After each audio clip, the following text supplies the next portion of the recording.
Come along here today to the unveiling of a plaque to a quite remarkable woman, local woman, Betty Tebbs. She was a member of one of the affiliate unions that formed Unite, the union, of which I'm the chair of the Bolton branch. Our branch, Bolton Trades Council, were very keen to get involved in raising monies to put together a short film to this, as I said, remarkable northern woman. She epitomised everything that is good about strong, northern, determined women. Her campaigning around peace, her work within the trade union movement, her work around equality, stretched her entire life. She had setbacks within her life, but her commitment to causes of socialism were unwavering. If she was here today, she'd have quite a lot to say about what's going on in this country, what we now call the Labour Party. She'd be a thorn in the side still, as she was a thorn in the establishment side throughout her entire life. So, as a branch and as a group of trade unionists and socialists in Bolton, we were just so overwhelmed and joyful to get involved in something such as this, because women like her need remembering for future generations to look at and inspire them, and hopefully future northern women growing up will follow in her footsteps, and if they can do half of what she did, that'd be fantastic.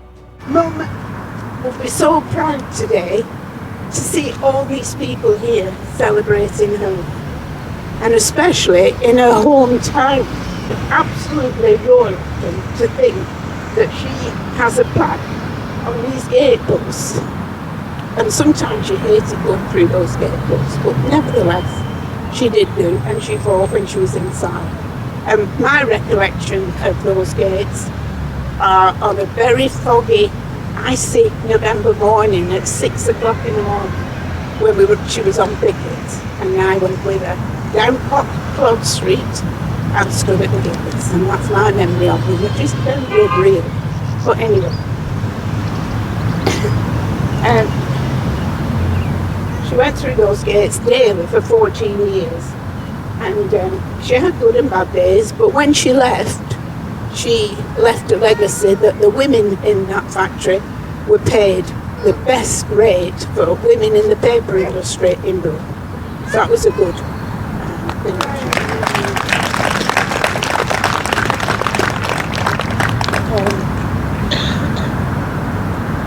I'll just give you one instance of a comical instance on some of her national work. You'll all have heard of Greenham Common, and Mum went down there several times and stayed for a week or 2 weeks. But then one weekend in January,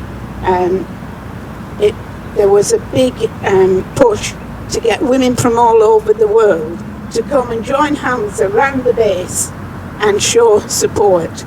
So we got a coach, we went down, and it was stressed by the driver, you must be back by 5 o'clock. I can't wait, I can only load you on. So we stood by the fence and we knew it was going to be breached. And luckily we got one of the openings near us. So in the scramble to get through before the police caught us and charged us, we ran. And she'd instilled in me this in the morning, don't separate, we've got to keep together. And I turned round and she wasn't there. And I thought, oh my God. And when I looked up, she was legging it, like nothing on earth, across a field with 3 coppers after her. And needless to say, they never caught her. Because she used to belong to Bury Athletic Club when she was younger, so she outran them all. And she got back dead on 5 o'clock, coming down the road when everybody was on the court.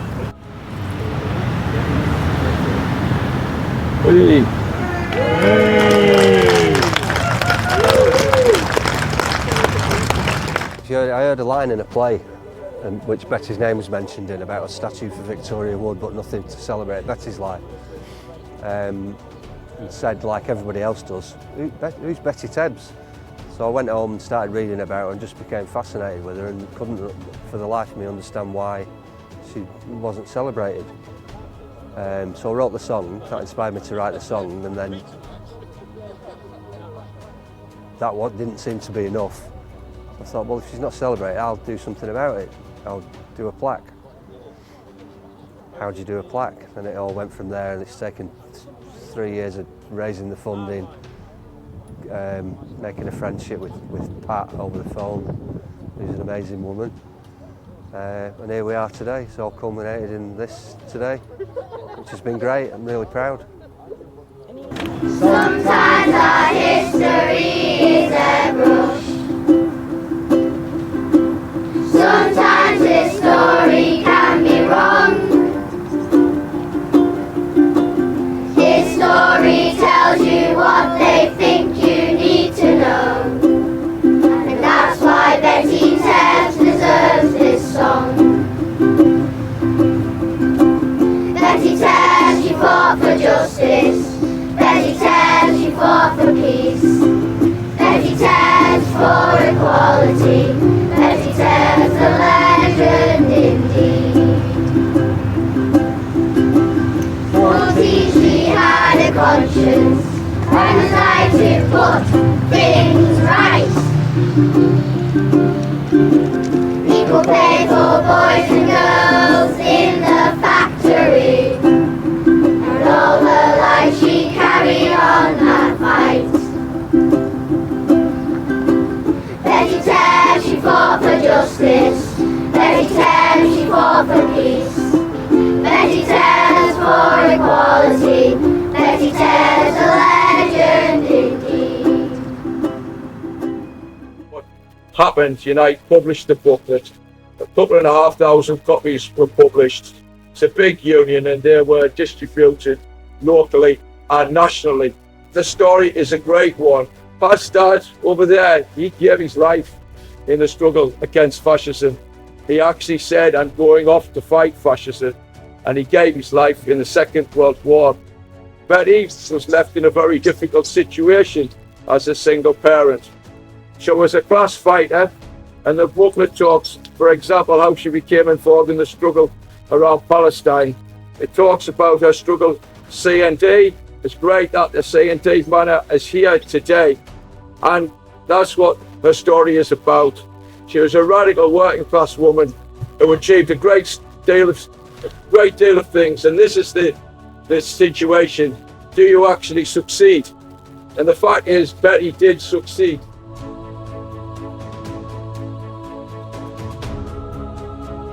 Elizabeth Smith was born at home, 26 Handley Street in Bury, Lancashire, on 10th of April 1918.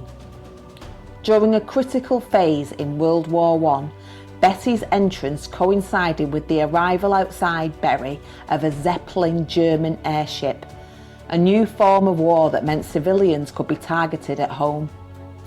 51 air raids caused 557 deaths and 1,358 injuries.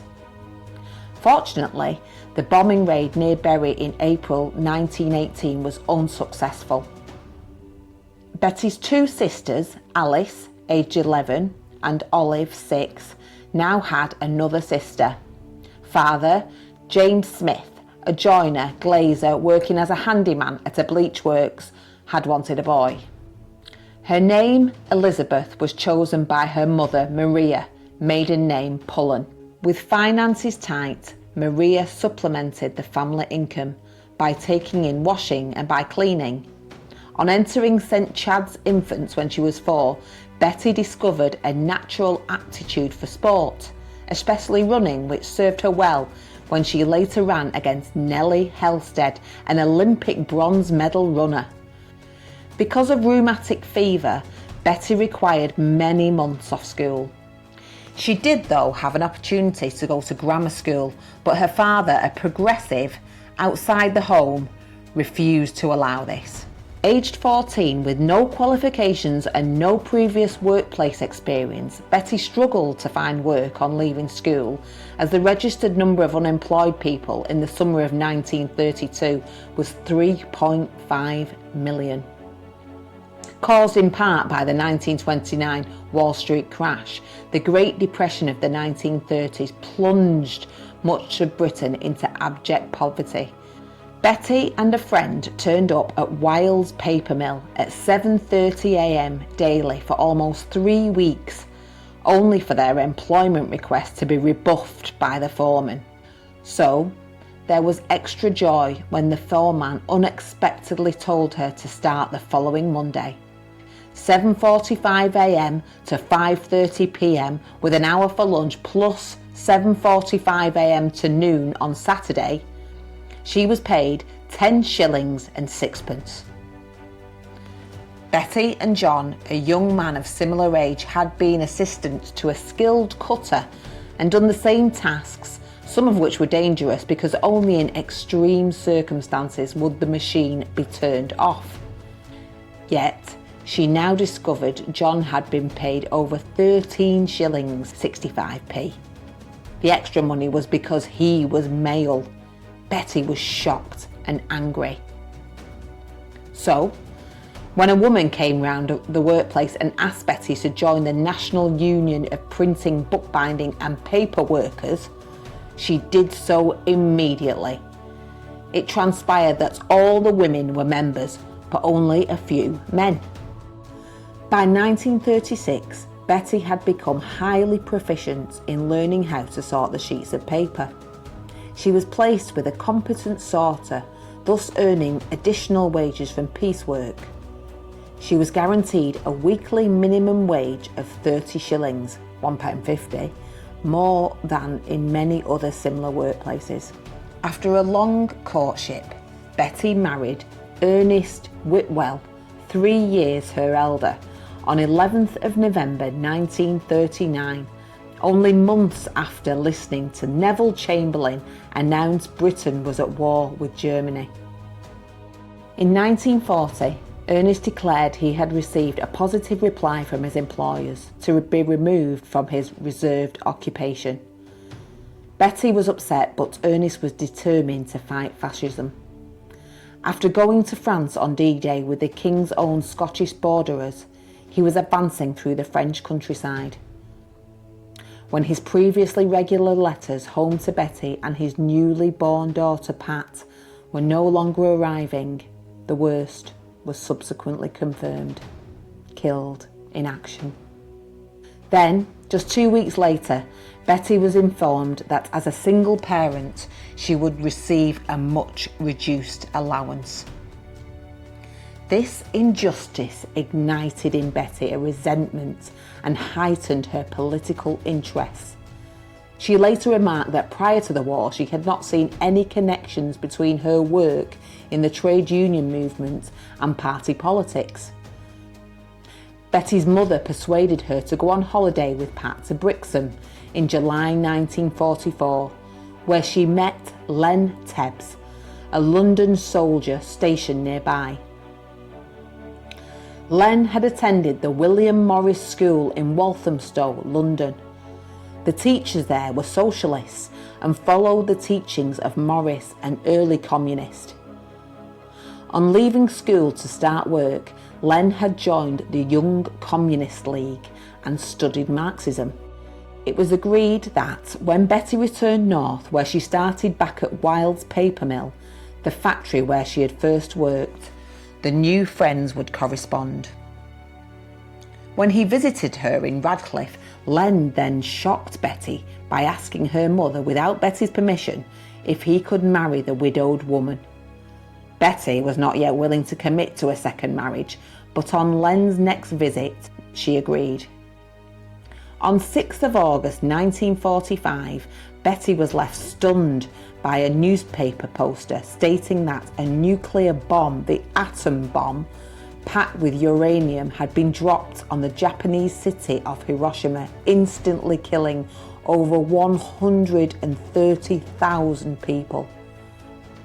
Horrified, Betty could not get her workmates to change their opinions that the bombing had been undertaking to end the war with Japan.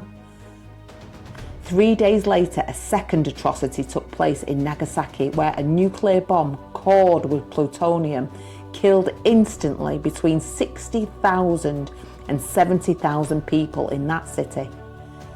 So was ushered in the nuclear era. Betty was left in further anguish when she later saw pictures of children dying in agony, with men, women and children dead in their thousands. Betty later remarked that, without deeply understanding at the time the whole implications of these horrific events, I knew they represented the ultimate in deliberate destruction in the history of humanity.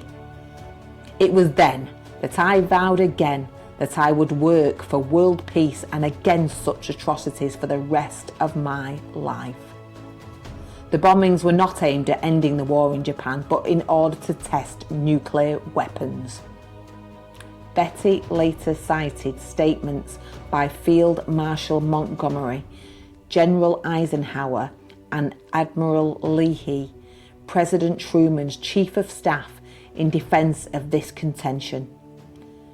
Betty believed the bombings were intended by the USA to show that they could dictate to any country what kind of society it should have.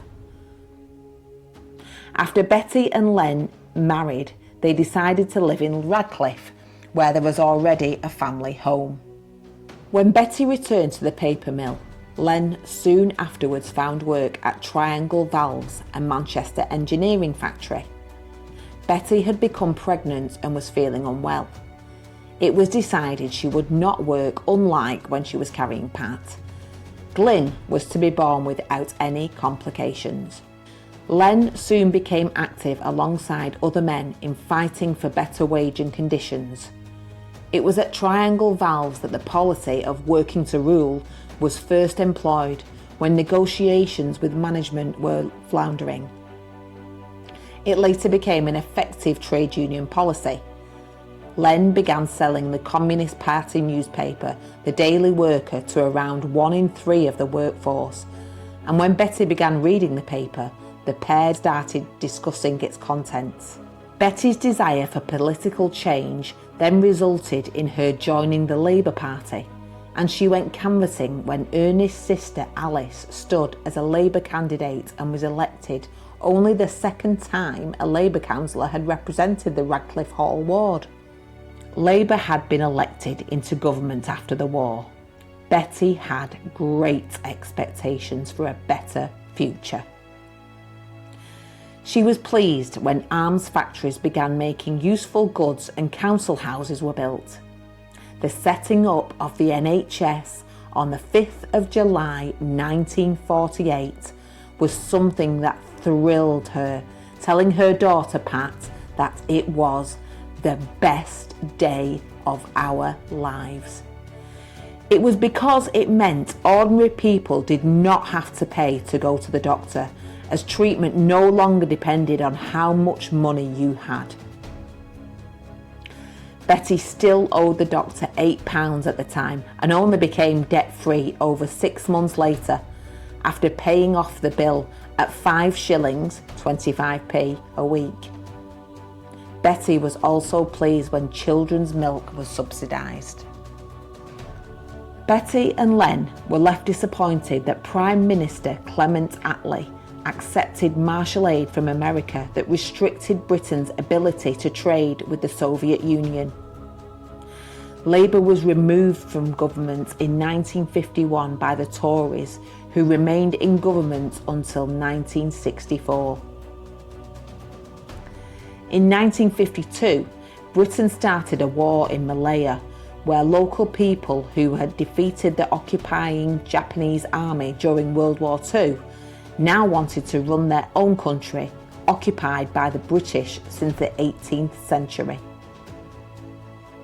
British soldiers were sent to defeat the guerrillas and regain possession of the tin mines and rubber plantations, the bulwark of the Malayan economy.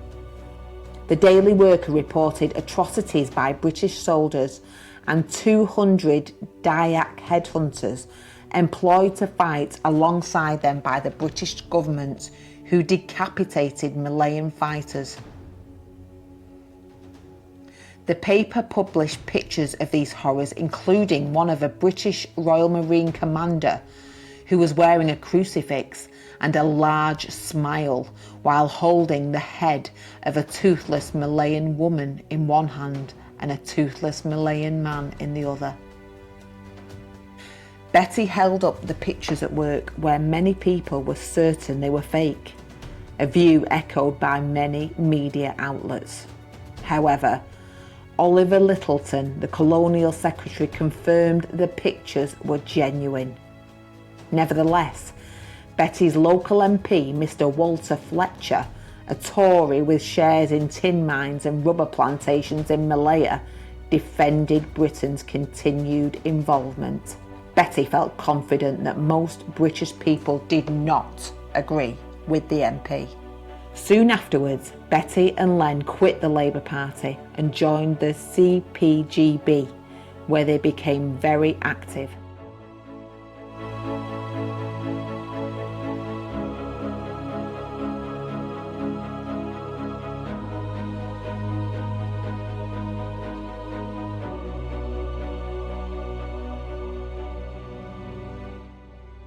Betty successfully encouraged other women to become union members.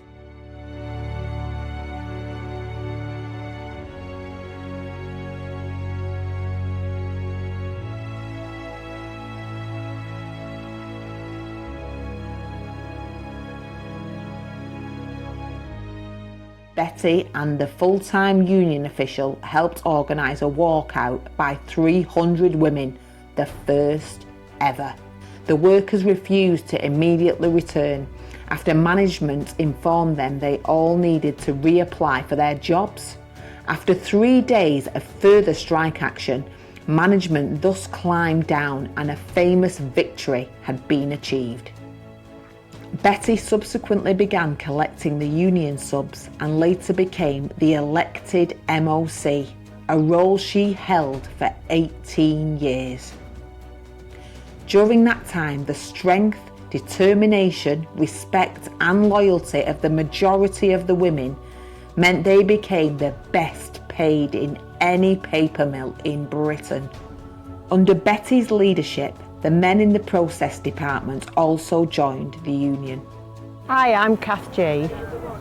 And I'm Leslie Sharman, and we're sisters of our older sister who worked with Betty long time ago, and you worked with her for a little while, didn't you? Yeah, didn't really know Betty, but I knew of her and what she'd done and what she'd done for the women of the East Lancs, especially the soil department where all the ladies worked, all the women worked, and my sister used to.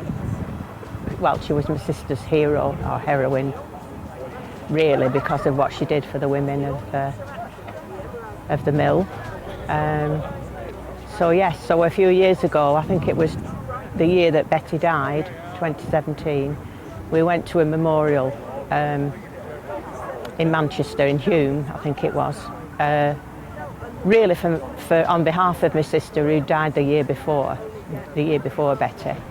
And we had a wonderful afternoon. Chris Bainbridge did his poetry. Maxine Peake said quite a lot, didn't she? Yeah, she was did, really good. Yeah. And we had a buffet, and so it was a good afternoon. And I learned a lot more about Betty. And my sister didn't you? And I think that's what was interesting, because there were people from all different kind of aspects of her life that day. I mean, we were coming from a point of view of knowing her when she was a lot younger, or knowing of her when she was a lot younger, and what she did at the East Lancs Mill. And I mean, we were in CND, but we didn't remember Betty. No, we didn't remember Betty there. Although I did go down to Greenham Common on the day when she probably was there, but not on the coach that I was on. On the day that they did the arms around, we linked arms around the fence. So she probably was on one of the coaches on that day, but I didn't know that. But don't think in those days it was very likely that women would have got equal pay at that time if it hadn't been for people like Betty going out of her way to fight for it.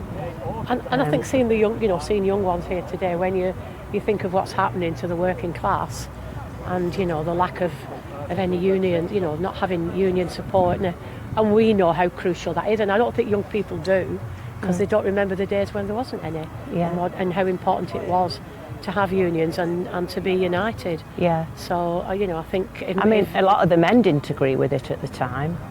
We had a brother that worked at the East Lancs, and he didn't agree with women going to union meetings, He thought they should be at home getting the tea ready, didn't he? But there you are, that was the way of things then, Everything's changed now, obviously, but for the better in some ways. So, yeah.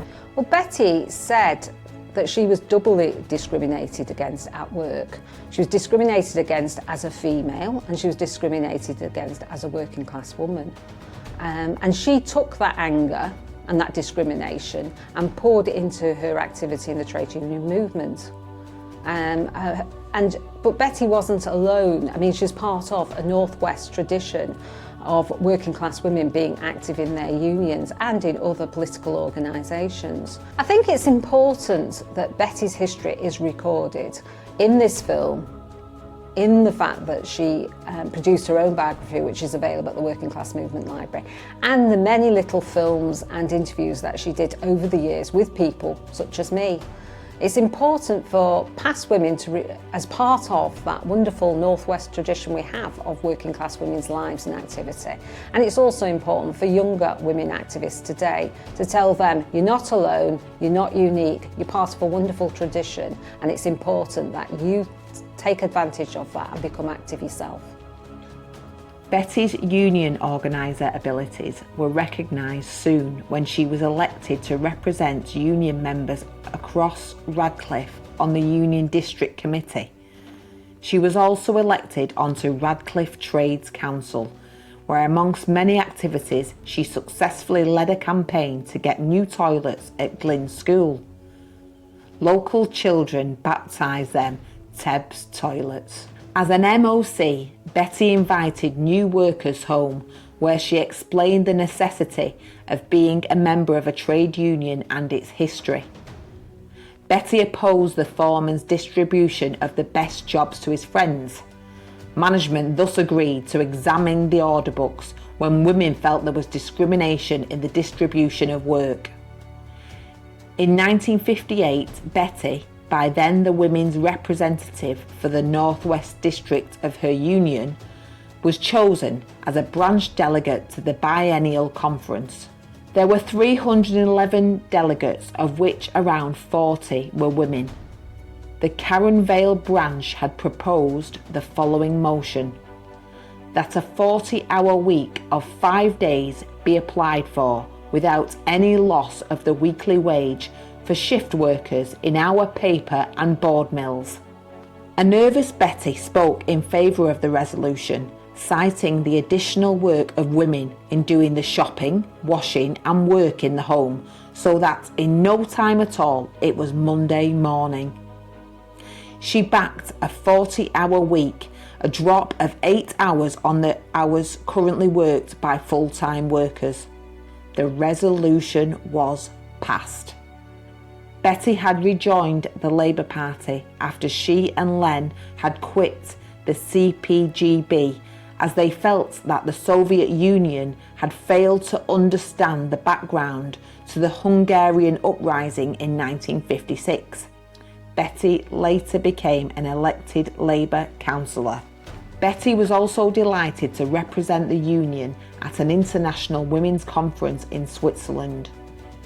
She attended with her colleague Isa Niven from Scotland, with whom she built a great friendship over the years. As well as enjoying the experience of an overseas visit, Betty returned having listened with intent to a woman speaking on equal pay for work of equal value. Said Betty, "This put a qualitative change to what we had previously demanded. the opportunity to do the same work as men and get the same pay. But now there was a recognition that the value of work done by women was in many cases as equal, if not more skilled, than that done by men. When Betty was subsequently chosen as delegate to the TUC Congress, she introduced this progressive change in her contribution from the rostrum. With Len receiving an offer to work in Cheshire as a tutor, it left Betty needing to quit work at ELPM so they could stay together. Leaving Radcliffe was an emotional moment for Betty, especially in the mill where many women gave her personal gifts and a collection was held throughout the finishing end of the mill to make a joint gift. She asked her union about a local factory where the women needed organising. It was Chadwick's, Warrington, where the weekly wage was 7 guineas, £7.35. Betty had never heard anyone talking guineas before. Her pay when she left the ELPM was £18.50.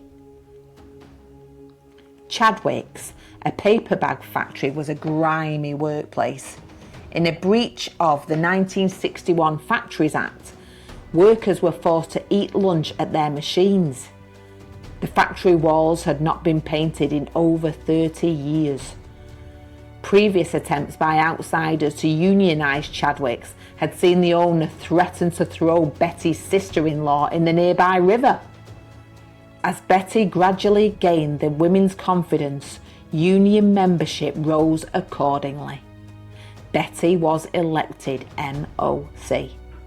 She then pressed the factory manager to improve dinner time facilities and construct new toilets. When this failed, she twice approached the factory inspector in Warrington, and eventually new toilets and an eating room away from the machines were installed. The women were pleased and backed Betty's demands for better wages, especially for women workers, the majority of whom were skilled, who were not even getting the male labourer's wage. As branch chairperson, Betty attended her union's 1966 conference in Edinburgh, where she joined with others, including London's Bob Doyle, who had fought in Spain as a member of the International Brigades, in trying to embarrass the union leadership to not only back appeals for equal pay for women, but to vigorously campaign and negotiate for it. The realisation that her hard graft had lifted the wages of her fellow workers from 7 guineas a week to around £14 to £16 in just over 3 years led to Betty quitting at Chadwick's. After working at the co-op, she retired to undertake an Industrial Relations and Trade Union Studies diploma course at Middlesex Polytechnic in 1975 and 76. It was her chance, denied as a youngster, to undertake further education. For her course project, Betty chose the Factories Act and women's employment. She very quickly got the other students organised because some of the workers at the Poly were on strike.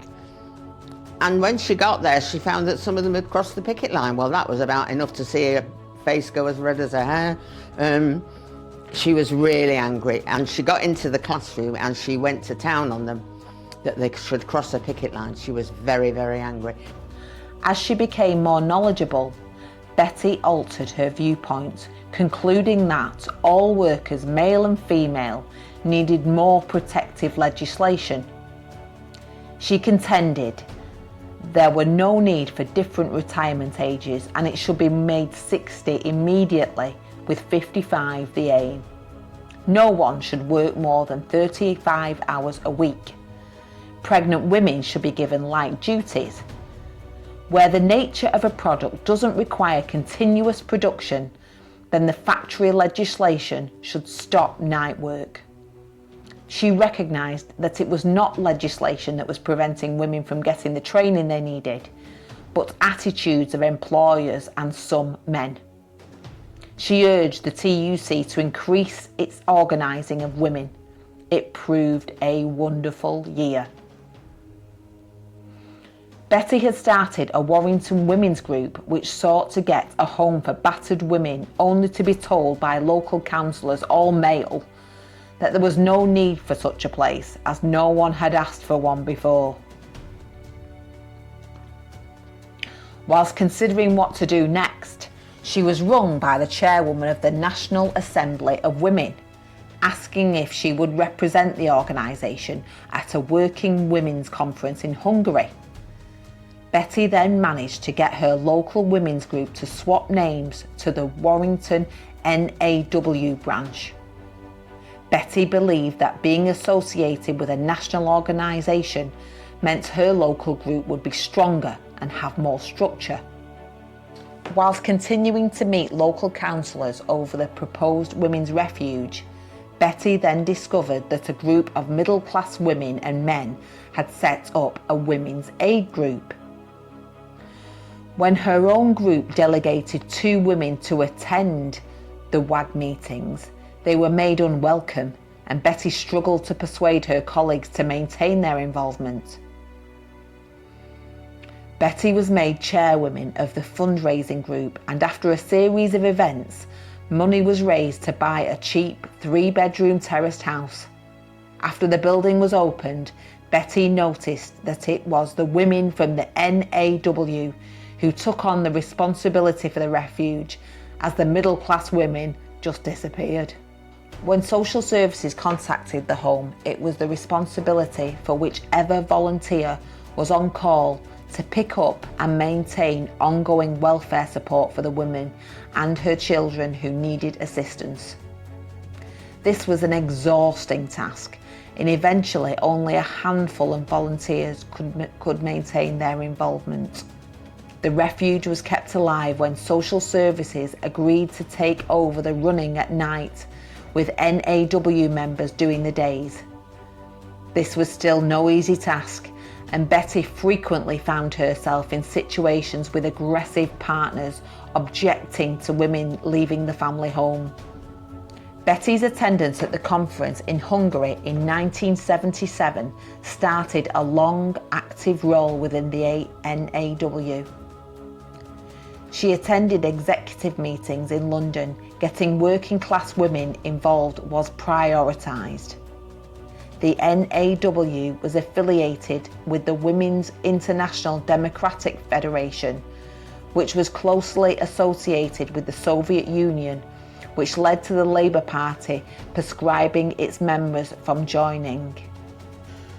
Sadly, Len then died. A suitable ceremony was needed, and Betty was able to call upon Lancaster University lecturer Max Aderath, who had written a pamphlet with Len about the CPGB, to make what proved to be a marvellous oration. The Internationale was sung heartily. Betty, now the elected chair of the NAW, thus became a member of the 30-strong WIDF Bureau, and she was delighted to meet the chair, Valentina Tereshkova, the first woman in space, and Vilma Castro, who had landed with Fidel Castro in the boat Granma when they reclaimed Cuba from the USA. One special bureau meeting was when 2 women, one from Palestine and the other from Lebanon, addressed members and spoke of the horror of the massacre of Arabs by Zionists at the Sabra and Shatila camps in 1982.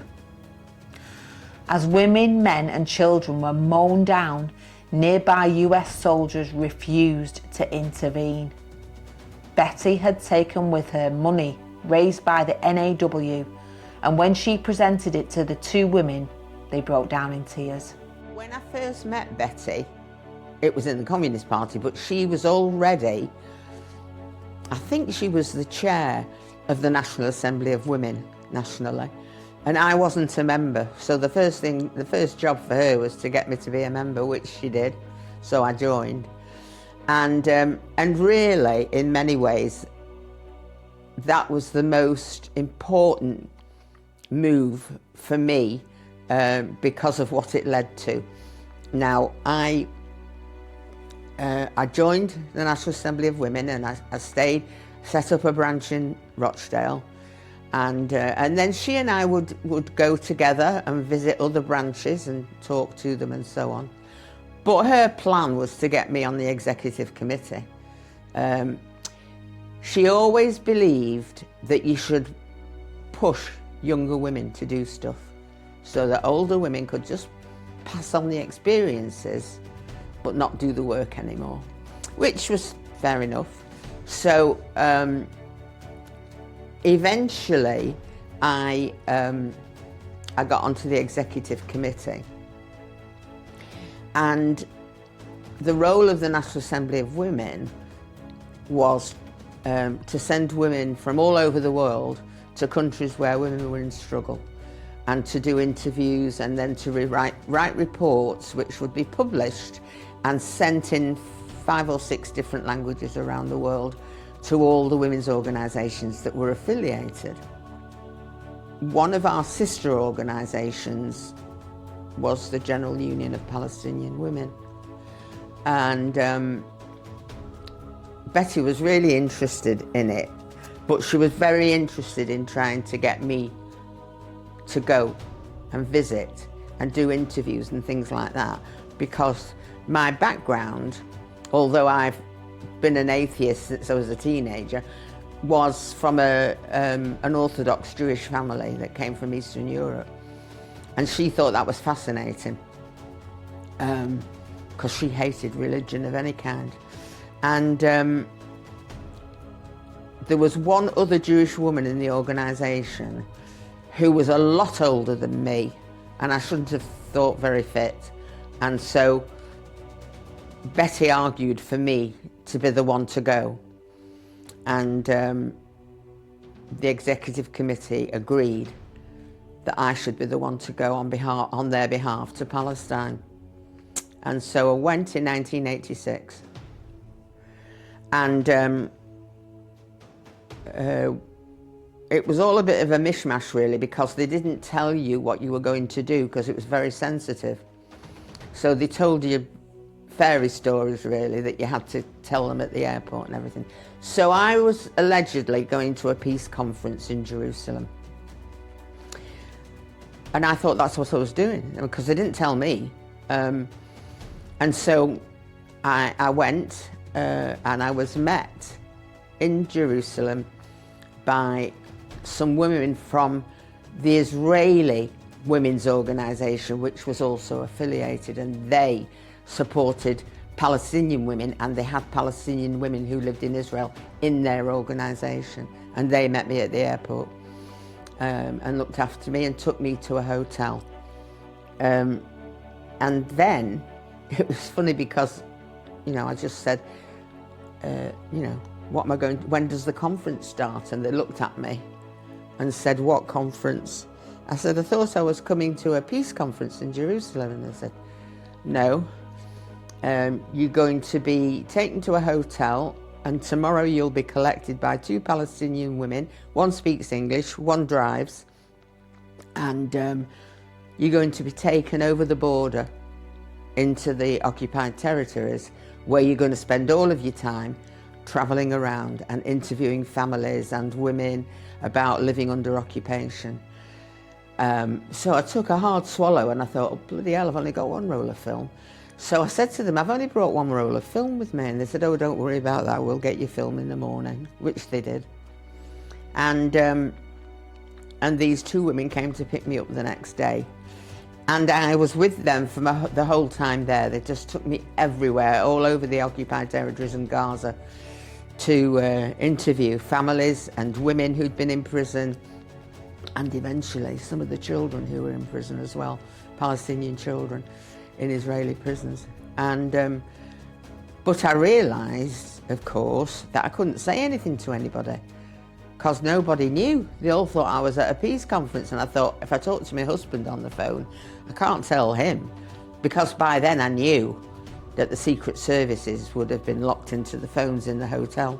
And so I couldn't say anything to anybody because I couldn't get anybody in trouble. She was very pleased with what I did, and I gave a report back to the executive committee and everything. She was very happy. that that's what I'd done. But what it did for me, she did realise, because I told her, it changed my life completely. From that day on, yeah, she was my sidekick when it came to Palestine. Supported it in every possible way. She was amazing. So it brought us even closer together, really, because we had an additional cause that we believed in.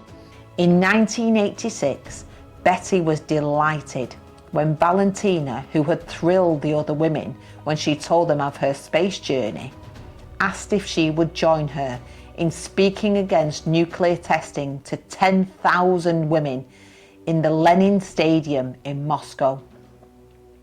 This proved to be a highlight of Betty's active involvement within WIDF. Betty was the final speaker and voiced her belief in the need to expose in our country the propaganda that the Soviet Union is our enemy. Because if there is no enemy, then the uselessness of these weapons of mass destruction becomes clear.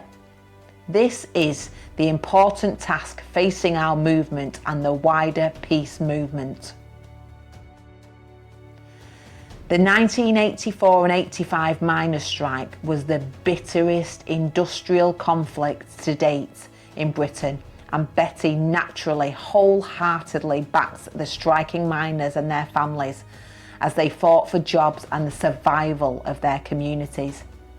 Members of the Rottenstall NAW branch were active in the Rosendale Miners Support Group, based in the Bake-Up Labour Party room, that collected food and clothes for North Gorber, a small South Yorkshire pit village. She wrote a bulletin about women who were providing a substantial meal to families of striking miners.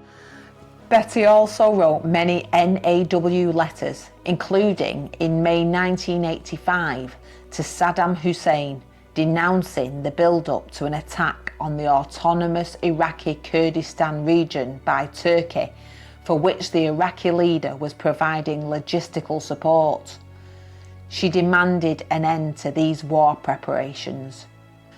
3 years later, Hussein launched a chemical attack on Iraqi Kurds that killed 5,000 people of all ages. Few Western governments condemned Hussein's savagery. Betty was dismayed by the collapse of the Berlin Wall in 1989 and the end of communism across Eastern Europe. For 1 week, she journeyed across both West and East Germany in 1990, seeking to find progressive trends within the drive towards German reunification. She found the task very difficult, but was pleased to see that the Metal Workers Union were pressing for a programme of arms conversion. But she was left saddened that in the East, many citizens were being forced to take low-paid jobs when their factories were closed down. Back home, Betty had the great pleasure of meeting Winnie Mandela at the MSF Union National Headquarters in London. Nelson Mandela had been unable to attend as he was still suffering from exhaustion following his release from his decades of incarceration. Betty was approaching her 70th birthday when she stepped down as NAW chairperson, a role she had fulfilled with great enthusiasm and considerable success for 12 years. Betty thereafter continued her peace movement work as secretary of her local branch of CND, in which role she had attended the Manchester Coordinating Committee for CND branches. In 1992, she spoke at a well-organised Friends of Palestine meeting in Oldham on peace in the Middle East. Betty moved to Prestwich in the late 90s and became immediately active alongside Neville Ball, a retired draftsman. I first met Betty when she moved into the area where I live. She'd come from somewhere like Warrington or somewhere outside Manchester, outside the Bury, Manchester area. And she wanted to join our local peace group, which she did. and she became the secretary. But when National CND said there was going to be 365 days of activity against nuclear weapons, that appealed to Betty, and she wanted to go up to Faz Lane, where the nuclear base is. So I said, well, if you're going, I'll go. And she had friends that came from Fleetwood, Alan and Jean Johnson. They came over to Manchester. Alan stayed with me overnight at our house, at my house. And Jean stayed with somebody else, and I can't think who it was. But the following day, we all set off to go to Faz Lane. But we had to go up to Glasgow first on the train, and then from there we got a bus or there was something like that. And when we got to Faz Lane, we had to do it sort of quickly and not hang around and get noticed by the authorities. So I can remember going down this banking, and Betty would have to do the same. And we arrived on this road which went past the base. So it was there that we were going to blockade. So we all lay down in the road. There was 3 men, 3 youngsters, who we didn't know, but they were involved as well. So they lay down in the road, and we actually blocked the road to the base. And eventually, after an hour of lying there on the road, we decided to get up. We'd made our point, and of course straight away we got arrested. Betty was arrested, but because of her age, she was, I think she was 89 at the time. She was like released, if you like. But myself and Alan Johnson and the 3 lads were arrested, and we had to go to the local police station where we were kept overnight. And we slept in this, well, there was a bit of a thing on the floor like a mattress, but not very thick. And we had to lie on that overnight. And they woke us up in the middle of the night to go and take our fingerprints. That was done deliberately to disturb our sleep. But the next day, we had to go to, I don't think we went to a court, but we went to somewhere where the police were there, and we were formally charged. The Procurator Fiscal sent us a letter each saying, you've been arrested and detained overnight. We don't want to see you again. If you appear again doing what you've done, we will arrest you and you will serve a prison sentence. Well, knowing Betty and what she stood for made me even more determined to become active myself. At that point, we used to have a stall in the local precinct, shopping precinct, called the Longfield in Prestwich. And we used to have a stall with all literature on it, and we used to talk to people about peace and what CND stands for. And that was basically it, you know. She made a big difference. She seemed to have more enthusiasm. Not that we didn't have enthusiasm, but she had more get up and go kind of thing, you know. But she got us more involved. And when she said she was going to go up to Faz Lane, I said, well, I'm coming with you as well. Well, she was very much a working class woman, and And she could see the kind of life that her mother had led. And of course, as a child, they'd made her go to Sunday school and all that kind of stuff, which she hated. And she wasn't at home with so-called middle classes. She was at home with working class people, worked in a mill like she did, or a factory. And that's how she influenced them, I think, because she was one of them. She wasn't somebody else telling them how to do it. It was what she was doing, and she was living it, and she was active.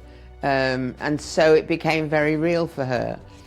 And also, I suppose, because she knew the working class was the largest class, you know, and so she felt she was part of something, very much so. And although she and I had very different backgrounds, I'd always felt that. I'd always felt that being working class was the most important thing. And she was very keen on getting statistics, so if she needed to know how many working class people there were in Britain, you know, she'd find out, so that she had that as an answer when people used to challenge her. Betty and I tried to talk about communist theory, and especially when we were reading political books, but she wasn't very strong on it because she was much more an activist than a theorist, if you like. But her husband, Len, taught her an awful lot because he was very keen on theory and he taught her a lot. She was very fiery, she was very strong, and she also had, I think, the charisma that people believed her and followed her and everything like that. She was very angry, and she was like that on all women's issues.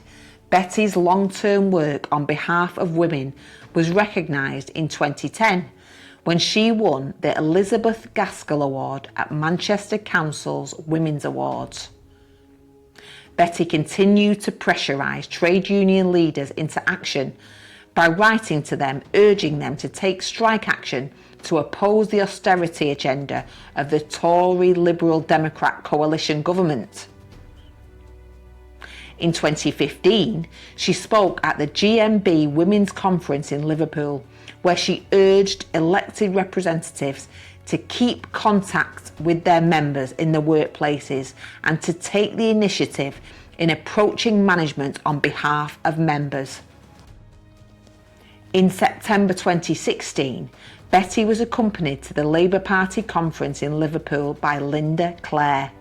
So in 2016, I accompanied her, or took her, to Liverpool, to the Labour Party conference, to the Fringe meeting where she'd been asked to speak.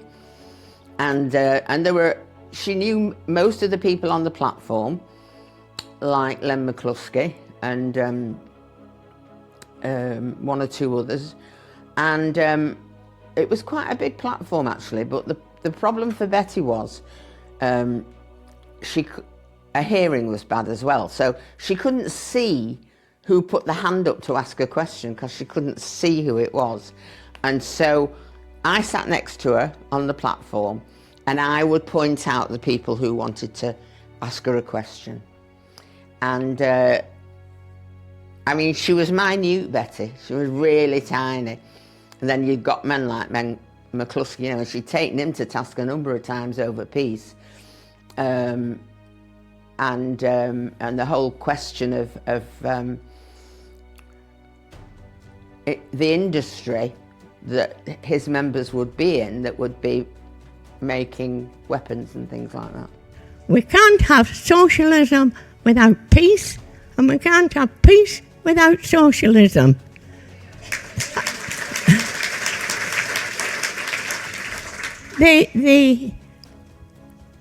Now it is time.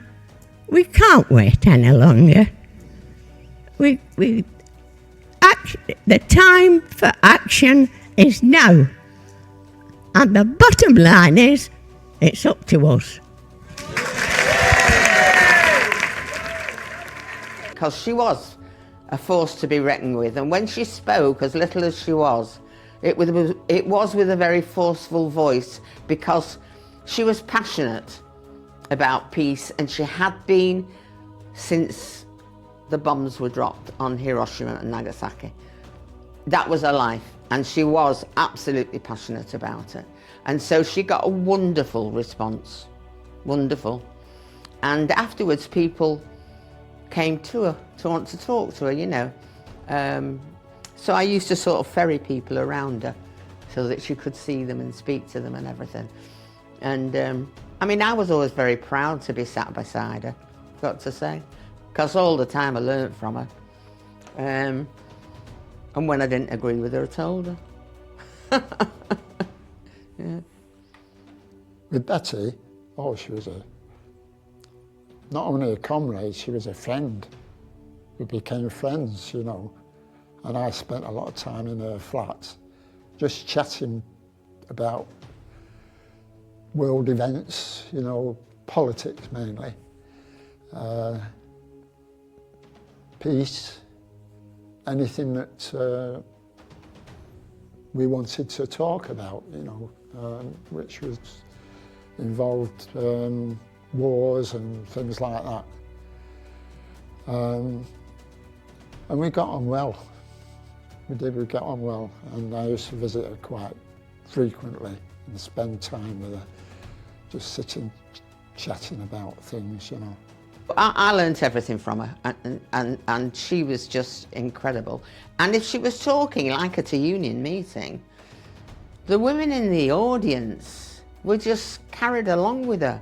She was so passionate, you know. And I think also because she was so little, they wondered where this force came from. But she was, and she put it all in practice, you know. When the nurses were on strike, she'd be on the picket line with them, early in the morning, you know. And she'd hire one of these scooter things in Manchester to go on one of the big demonstrations, and she'd have a great big placard in the basket park. She would just go everywhere and talk to everybody about it. And yeah, she did a lot of persuading women that their role was to support other women.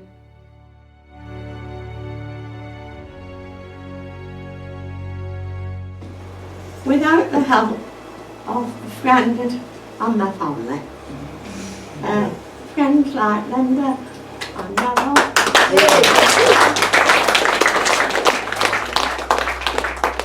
support me, and also especially to my daughter Pat.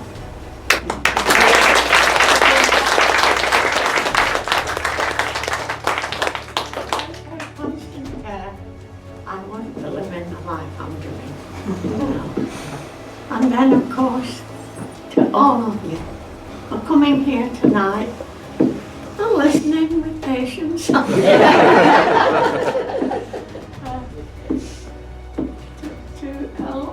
a long number of years, isn't it? And well, it's just thank you all for coming and contributing to help the women in Palestine. Thank you.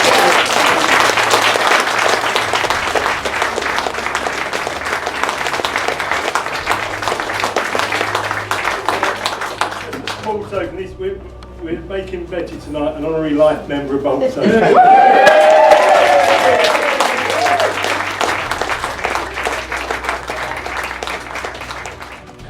As Betty entered 2017, her health gradually deteriorated and she died on the 23rd of January. Her beloved daughter Pat was with her when she died. Her humanist funeral at East Lancashire Crematorium in Radcliffe was well attended, and the mourners left the chapel to the words of Joe Hill by Paul Robeson. Betty's death was marked with obituaries in many publications, including the Manchester Evening News, the Times, the Independent, the Daily Mirror, the Guardian, and her beloved Morning Star. Never one for airs or graces, Betty had one of those faces that lit up the darkest corners of the world. As she fought for peace and truth, she became the living proof, and this woman's work began when just a girl. Standing up for women's rights, she took on a lifetime fight so that all under oppression could be free. And I wish that in our schools they taught Betty's golden rules of natural justice, peace, equality. In this poor, benighted land, she could never understand why some people ploughed to royalty and fame. Perhaps Betty's one regret was she never got to get the Queen's telegram to send it back again. Betty couldn't stand it that our one and only planet might one day fire the bombs and breathe its last. So from Radcliffe to Rangoon, let's all sing a rebel tune and consign atomic weapons to the past. Now let's all raise a big flag for Betty, a hero of the workers through and through. Fight the good fight, just like Betty. Always ask yourself, what would Betty do? Thank you. Nationalise the railways and the steel industry. These